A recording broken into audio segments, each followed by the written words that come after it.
Айбек Мырзакеримович, саламатсызбы? Жаңа жылыңыз менен сизге бир канча суроолорду узатып алалы. Убакыт бөлгөнүңүзгө чоң рахмат. Биринчи суроо мындай, айтсаңыз, губернатор болуп келгенден кийин сизде кандай кыйынчылыктар жаралды?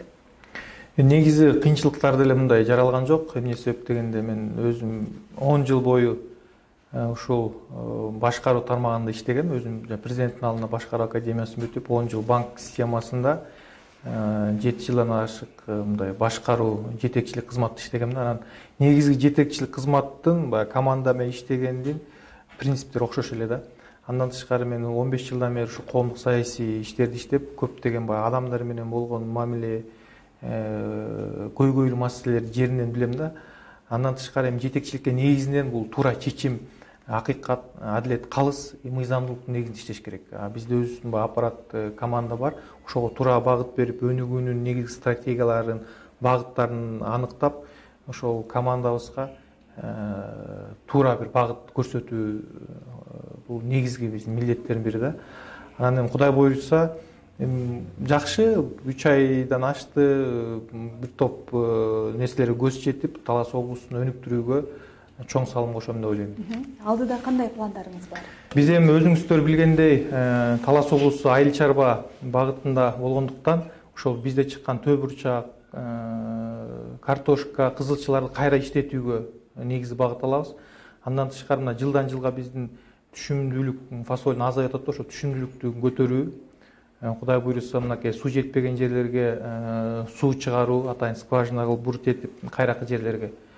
Мен келер менен ушул 37 айыл өкмөтүнө тапшырма бергем. Ар бир айыл өкмөт бирден бизнес долбоор жазып чыксын деп, ошол бизнес долбоорлордун баары жазып келгенден кийин ошолордун эң жакшыларын тандап алып, ошолорду каржылоо механизмдерин караштырабыз. Ошол бизнес долбоорлор даяр болгондон кийин биз Кудай буйрса Бишкекте чоң Талас инвестициялык форумун өткөрүп, ошол жакта ички инвестицияларды, эл аралык уюмдарды чакырып, ушу Таласка инвестиция тартуу боюнча негизги приоритеттүү иш-чаралар.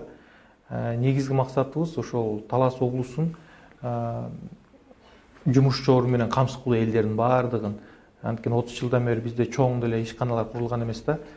Көпчүлүк туризм багытында да көп пландарыбыз бар. Мисалы үчүн мынакей Атлах салгылашуусу деп чоң дүйнөдө белгиленген тарыхый окуя болгон жер, ал жакка да туристтер тартсак болот. Таласта бир топ шаарлар болгон эски, ошолордун баарын археологиялык изилдөөлөрдү кылып, көптөгөн туристтерди бул жака тартсак болот. Кудай буйрса, Чыңгыз Айтматовдун Чыңгыз Орду деп шекара айылында чоң борбор болуп атат, ал жака тартсак болот. Кошумча биз Талас облусунда ошол бүт инвестициялык долбоорлорду ишке ашыруу максатында айылма ишкана деген долбоорду түзүп атабыз. Ошол ар бир ишкер өзүнүн айылына бир 5, 10, 20 жумушчуун түзсө да бул чоң салым кошот. Андан тышкары биз баягы мал жан аманбы дегенде руханий менен материалдык байлыкты бир алып кетели деп Талас облусунда адам таануу руханий талкууларын өткөрүп баштадык. Ал жерде ошол адамдык асыл сапаттарды өнүктүрүү үчүн жума сайын Талас телевидениясында адам таануу талкуулар болуп атат. Бүт адамдык асыл сапаттарды өнүктүрүү боюнча сабырдуулук, жөнөкөйлүк, жоопкерчилик, туруктуулук, эмгекчилдик, сабырдуулук, ушул эң негизги максат. Биз Талас облусундагы элдин жан дүйнөсүндө, аң сезиминде чоң өзгөрүүлөрдү кылыш керек. Ошо элди биримдикке чакырып, интригадан иш көтөйлү деп максат коюп атабыз. Сиз азыр Төбүрчак боюнча айтып өттүңүз. Таластыктардын негизги финансы булагы Төбүрчак. Ошо Төбүрчакты көбүнчө Түркия жиргесинен сатат.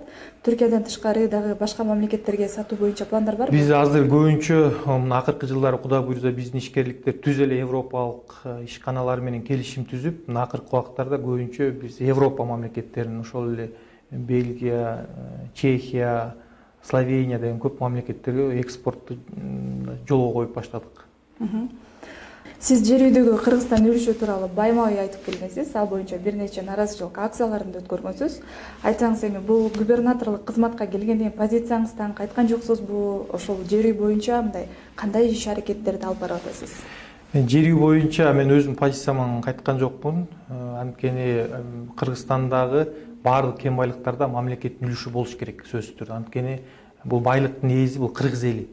Ошо кыргыз эли ошо алтын ээси болгондуктан кийин мамлекеттин үлүшү сөзсүз болуш керек деген позициядамын. Бул позициямда тура берем. Кудай буйруса, бул маселелер сүйлөшүүлөр жолу менен эң чоң жетекчилер, кожоюндардын сүйлөшүүлөр жолу менен Кыргыз элинин пайдасына чечилет деген ишенимдемин.